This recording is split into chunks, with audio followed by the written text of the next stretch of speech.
kind of the map of kind of how, are you familiar with Toronto? Yeah, so here we've got like the U shape, and that's where most of like the urban diversity schools are, or in elementary we call them model schools for inner cities. And kind of fitting, the Toronto Star published an article 3 days ago or something like that about the streaming. Yes. And so here in the red, and they did red as like the highest income, and normally it's the opposite, but in the gray areas is where all the inner city schools are. And they bring, the students are great. Like I love teaching. I did my master's in urban education, and like I would not teach at a different school. But I think the reputation is a little worse. And I think there's a lot of issues with like teachers who have been in that school traditionally, and it's shifted population. So like some school maybe 1,600 of like one type of student or ethnicity, and then over the years it's been a complete shift. And some of the teachers who remain there for like 30 years are saying like this is not how it used to be, and they have like different standards, and they kind of resent some of the students that are there. So I find that when I interviewed the 20 students from 2 different inner city schools, they felt that they're never trusted with anything. And traditionally most of the inner city kids are in the applied level classes, and more of the academic students are either people who are kind of bussed in or from like a nicer part of the area. And they felt that they always do worksheets. They weren't allowed to use the class set of iPads because the teacher didn't trust them. And it hurt them. Like when I interviewed them, they were saying that like I don't feel trusted, there's a lack of relationship, and they could completely articulate that. And the other thing was they reported that none of the scientists looked like them that they saw. And there is many also like Caucasian students in inner city schools for sure. So you just Google scientists, this is kind of what you get. And so I figure like in science, when I'm doing like PowerPoints or anything, I just have like a range of people. And I'll talk about like Ben Carson and like the great work he's doing. And it kind of is, it's just even, I don't even have to mention it. I might just say, we're going to do something about molecules, and I'll throw, a non-traditional scientist example up. And I think the students recognize that. So but that's with applied. I teach all levels, and I do it with all levels of my applied classes. students tend to not identify with scientists. They just don't see that they're Yeah, and they don't feel that like they're going to get into science. And even I was telling them that like scientific literacy is huge, and if you're not knowing like a diagnosis, so that you're the doctor or you're living in an area where there's some toxic compound, a lot of the time they don't have like the power or the privilege to navigate through that, or even just the understanding of what's happening.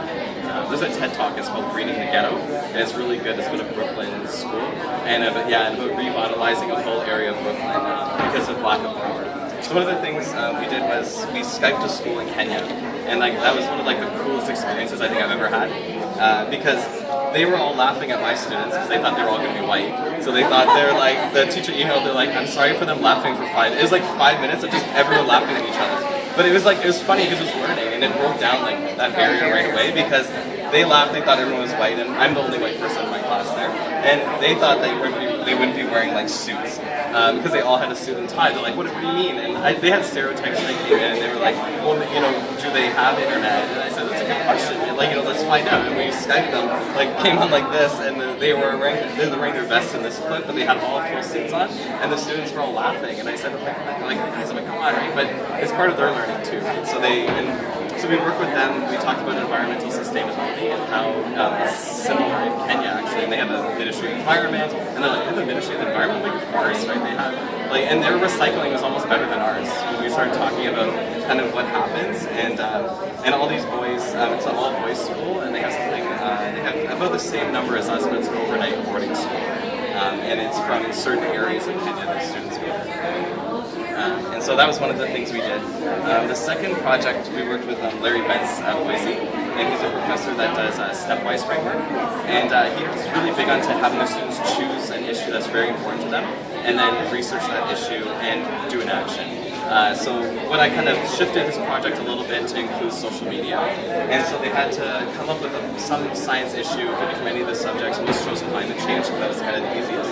And they took to social media, and they loved it. It was like a great project. So I'm doing like a brochure. They were right into like social media, and they had like really cool examples. Maybe you said it. So I'll just show you a couple of examples they did.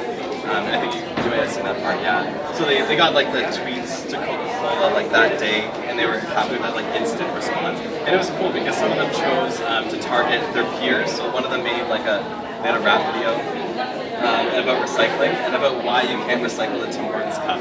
So that was their whole video, was why you can't recycle the Cohort's cup. And it was talking about the wax layer, and people don't know that. They just throw in the recycling.